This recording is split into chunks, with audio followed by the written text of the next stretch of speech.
मौलिया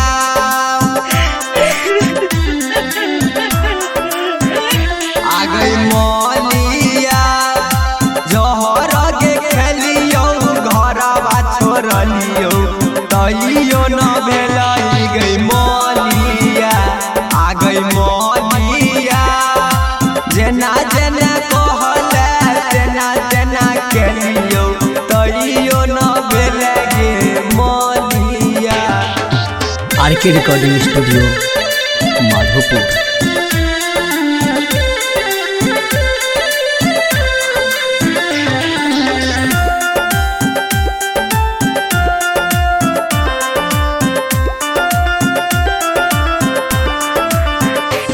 आगे मौलिया